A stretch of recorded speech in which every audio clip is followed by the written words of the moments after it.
Hey you guys, welcome to Just My Experience. I'm Eric, and I am also a huge board game nerd. I've got a ton of games. I'm running out of shelf space. It's stupid. I really have a real problem. If you're looking for something fun to do with your crew at your next party or your next get-together, I'm gonna show you two games that have gone over great with my crew. They're easy to learn, they play fast, they're fun, they're hilarious. You're gonna see each other do some crazy stuff. I will put this one caveat on it and say that one of these games can be played with your grandmother. The other one can be played with a really cool grandmother, and you will see why in a second. So let me show you these two games here, Cranium Dark and Coolcats Asshats.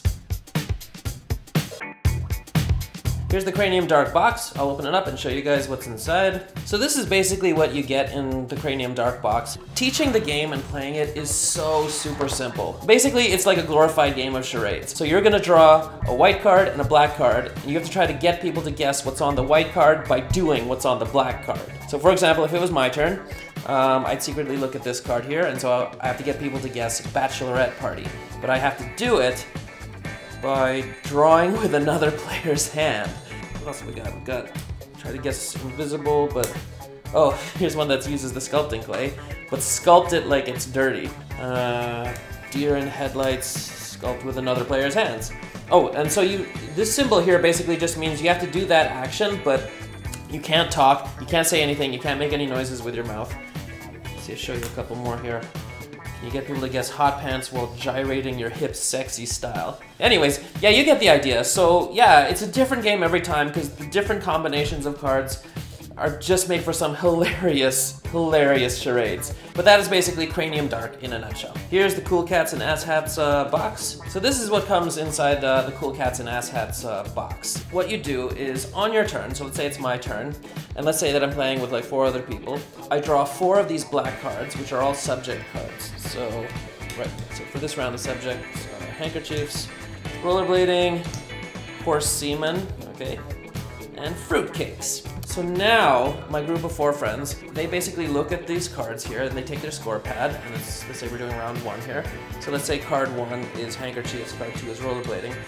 On each card, they basically have to indicate by, let's say, a check mark, whether or not they think Eric thinks this card is cool, or whether they think this card is not. Once everyone has basically put their guesses, then I would basically like declare whether or not I think each of these subjects is cool or not.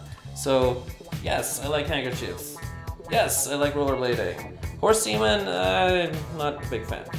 And fruitcakes, also not a big fan. Then, whoever basically guessed the most right is the cool cat. And whoever guessed the most wrong is the asshat. The cool cat draws the cool cat card, the asshat draws the asshat card, and these are stunts that those people have to do. So if whoever guessed the most right, they drew this card here, have the asshat post a picture of you on their Instagram with the hashtag allhail and then your name.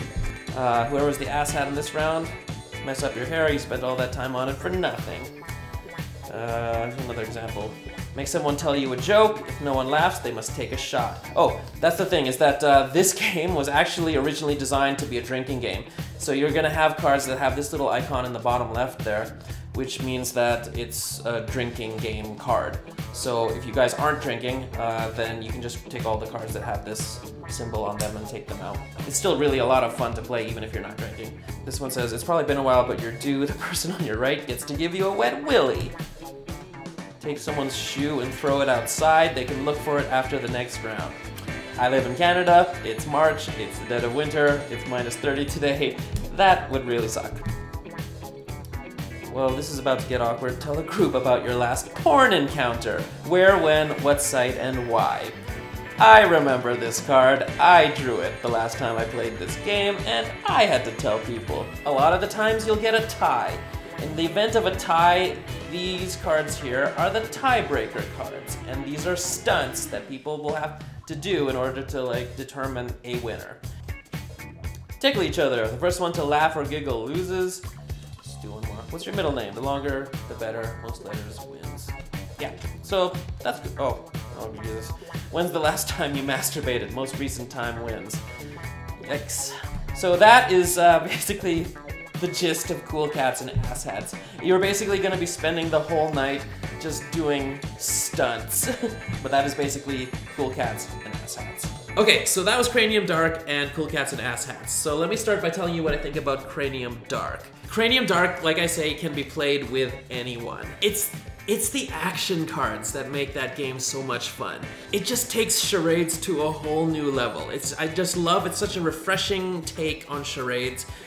New ways to get people to guess words and phrases. It's awesome. So if you've got friends and family who are okay with acting silly in front of each other, then I highly recommend giving Cranium Dark a try out on them. I think they'll really like it.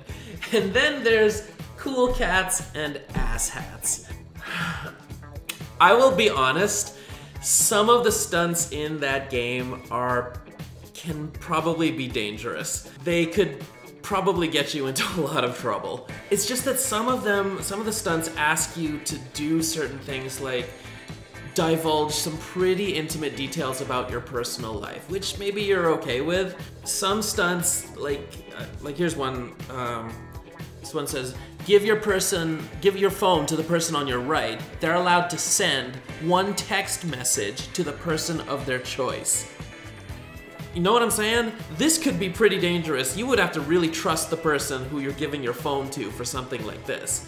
People have their bosses in their phones. And then there's some stunts that even like ask you to post stuff of each other on social media, on each other's social media accounts. So yeah, you really do have to trust the people that you're playing with for sure. And I'll be honest, the last couple of games that I played with my crew, some of those cards we just were not comfortable with. We took a pass on a few of them. And you know what, that's okay, because at the end of the day, you know, the game is super fun to play, and as long as you have that level of trust with each other, it's okay to skip certain cards if you're not comfortable with it. Better to be safe and preserve friendships and all that stuff than to be sorry later and find out that that after one drunken night, you accidentally sent something to somebody's boss. Nobody needs that. Now, if you guys are like braver, bolder, stupider than me, then please, go for it, absolutely. But if you do have the right group of people that you're playing with, and I cannot stress that enough, if you're playing with the right people, Coolcats and Asshats is a hilarious game. You're gonna see some really far out stuff. Normally, I would recommend that you try these games out first at your local board game cafe, but obviously, due to the nature of some of the stunts in Coolcats and Asshats especially, you probably do not want to be seen doing any of those things in public. Anyways, I hope that gives you an idea of some new things to try out on your crew if you haven't already played these games. I'll probably do another board game review or something like that in the future because I love games. But in the meantime, this has been Just My Experience. I'm Eric. Thank you guys so much for watching. I'll see you next time.